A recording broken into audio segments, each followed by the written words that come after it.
కాసేపట్లో Congress central election committee భేటీ కానుంది. ఢిల్లీలో ఖర్గే అధ్యక్షతన జరుగుతున్న ఈ సమావేశంలో తెలంగాణ, ఆంధ్రప్రదేశ్ సహా ఇతర రాష్ట్రాల లోక్సభ, అసెంబ్లీ అభ్యర్థుల ఎంపికపై కసరత్తు చేయనున్నారు. సాయంత్రం కల్లా ఎంపిక చేసిన అభ్యర్థుల జాబితాను విడుదల చేయనున్నట్లు తెలుస్తోంది. ఏపీలోని 175 అసెంబ్లీ స్థానాలతో పాటు 25 పార్లమెంట్ స్థానాల్లో పోటీ చేసే తమ అభ్యర్థుల పేర్లను ప్రకటించనున్నారు. ఇందులో మెజారిటీ స్థానాల్లో అభ్యర్థులను ఖరారు చేయనున్నట్లు తెలుస్తోంది. ఇక తెలంగాణలోనూ మిగిలిన ఆ 4 ఎంపీ స్థానాలకు కూడా అభ్యర్థుల పేర్లను ప్రకటించే అవకాశం కనిపిస్తోంది.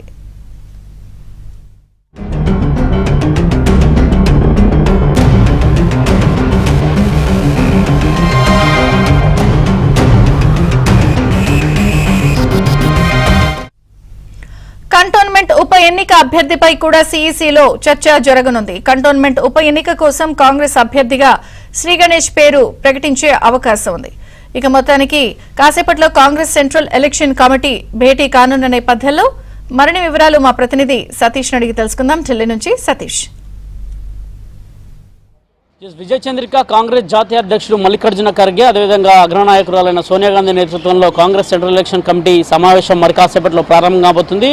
ఉదయం 10:30కి ఈరోజు సమావేశాన్ని ఏర్పాటు చేశారు. ఆంధ్రప్రదేశ్ రాష్ట్రంతో పాటు తెలంగాణ రాష్ట్రంతో పాటు ఇతర రాష్ట్రాలకు కూడా ఈ సెంట్రల్ ఎలక్షన్ కమిటీలోనే లోక్సభ, అదేవిధంగా ఆంధ్రప్రదేశ్ విషయానికి వస్తే ఇక అసెంబ్లీకి సంబంధించిన స్థానాలపై సైతం కూడా ఈరోజు క్లారిటీ వచ్చే అవకాశం ఉంది. ప్రధానంగా ఇక తెలంగాణలో 4 లోక్సభ స్థానాలు పెండింగ్లో ఉన్నాయి. దాంతోపాటు సికింద్రాబాద్ కంటోన్మెంట్ సైతం కూడా ఇటీవల సిట్టింగ్ ఎమ్మెల్యే మృతి చెందడంతో ఆ స్థానం కూడా ఖాళీ అయింది. ప్రస్తుతం సిట్టింగ్ స్థానానికి సంబంధించి ఆ స్థానంలో కూడా ఇప్పటికే సాయి గణేష్ అనే బీజేపీ నుంచి వచ్చిన నేత కూడా ఇప్పటికే ఆయన కాంగ్రెస్ తీర్థం పుచ్చుకున్నారు. ఆయనకు కూడా అక్కడ సీట్ ఇస్తారని ప్రచారం జరుగుతుంది. మరోవైపు 4 లోక్సభ స్థానాలకు సంబంధించిన అంశంలో కూడా ఈరోజు క్లారిటీ రాబోతుంది. ఇప్పటి వరకు మొదటి దాదాపు 3 విడతలు ఇప్పటికే తెలంగాణ లిస్ట్ అయిపోయింది. కానీ మొదటి నుంచి కూడా ఖమ్మం పెండింగ్లో ఉంది, వరంగల్ పెండింగ్లో ఉంది, అదేవిధంగా హైదరాబాద్ పెండింగ్లో ఉంది, మరోవైపు కరీంనగర్ లోక్సభ సైతం కూడా పెండింగ్లో ఉంది. ఈ 4 లోక్సభ స్థానాలకు కొంత అభ్యర్థులను వెతుకులాటలో కాంగ్రెస్ కొంత ఆచితూచి అడుగులు వేస్తుందని అర్థం చేసుకోవచ్చు. ఇక ప్రధానంగా ఖమ్మం విషయానికి వస్తే మల్లు భట్టి విక్రమార్కు భార్య అయిన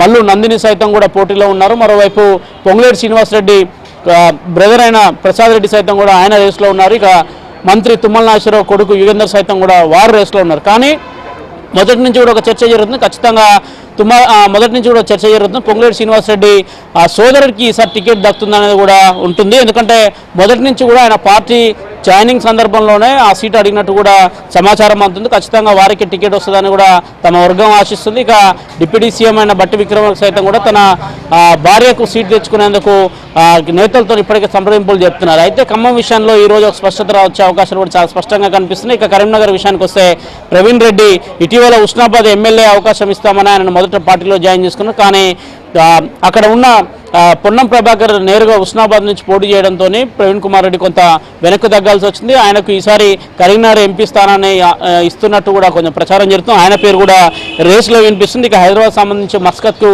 టికెట్ ప్రకటిస్తారా, లేదంటే ఇంకెవరైనా కొత్త నేతకు హైదరాబాద్ టికెట్ ఇస్తారని చూడాల్సి ఉంటుంది. ఇక ప్రధానంగా వరంగల్ విషయానికి వస్తే ఇటీవల నిన్న కడియం శ్రీహరి కూడా పార్టీలో జాయిన్ అయ్యారు. కడియం కావ్యకు వరంగల్ టికెట్ ఇస్తారని చెప్తున్నారు. అయితే వరంగల్ టికెట్ విషయంలో మాత్రం ఇప్పటికే మాలా మాదిగల వర్సెస్గా కొంత నడుస్తుంది. వారి సామాజిక వర్గాన్ని కూడా కేటాయించాలని కూడా పెద్ద ఎత్తున కూడా ఒక ప్రచారం జరుగుతుంది. వారంతా కూడా కాంగ్రెస్ అధిష్టానం ముందు కూడా ఒక డిమాండ్ పెట్టారు. ఈ రోజు కూడా దానిపైన ఒక క్లారిటీ వచ్చే అవకాశాలు. మొత్తం తెలంగాణలో 4 లోక్సభ స్థానాలు పెండింగ్లో ఉన్నాయి. దాంతోపాటు కంటోన్మెంట్ సైతం కూడా పెండింగ్లో ఉన్నది. వాటిపైన కూడా సాయంత్రానికి ఒక క్లారిటీ వచ్చే అవకాశాలు ఉన్నాయి. కాసేపటి క్రితమే సీఎం రేవంత్ రెడ్డి ఢిల్లీ చేరుకున్నారు. ప్రస్తుతం ఢిల్లీలోనే భట్టి విక్రమార్క ఉన్నారు. వారు నిన్న సాయంత్రమే ఢిల్లీ చేరుకున్నారు. అనంతరం మరి కాసేపట్లో జరగబోయే సీఈసీ సమావేశానికి హాజరు కాబోతున్నారు. ఈ రోజు సమావేశంలోనే మొత్తం 4 లోక్సభ స్థానాలకు సంబంధించిన అంశంలో ఒక క్లారిటీ వచ్చేందుకు కూడా చాలా స్పష్టంగా అర్థమవుతుంది. రాత్రికి ఈ రోజే లిస్టు కూడా విడుదల చేసే అవకాశాలు చాలా స్పష్టంగా ఉన్నాయి. ఇక ఆంధ్రప్రదేశ్ విషయానికి వస్తే ఆంధ్రప్రదేశ్ పీసీసీ ప్రెసిడెంట్గా ఉన్న షర్మిలారెడ్డి సైతం కూడా ఆమె ఢిల్లీలో ఉన్నారు. నిన్నంతా కూడా ఆంధ్రప్రదేశ్ సంబంధించిన ఒక స్క్రీనింగ్ కమిటీ సమావేశం జరిగింది. ఆ సమావేశం అనంతరం కూడా ఈరోజు సీఈసీ సమావేశంలో కూడా షర్మిల కూడా పాల్గొనబోతున్నారు. ప్రధానంగా 175 అసెంబ్లీ స్థానాలకు సంబంధించిన అంశాలను కూడా ఈరోజు ఒక లిస్టు వచ్చే అవకాశాలు స్పష్టంగా ఉన్నాయి. అదేవిధంగా 25 లోక్సభ స్థానాలకు సంబంధించిన అంశాలు కూడా క్లారిటీ వచ్చే అవకాశాలు ఉన్నాయి.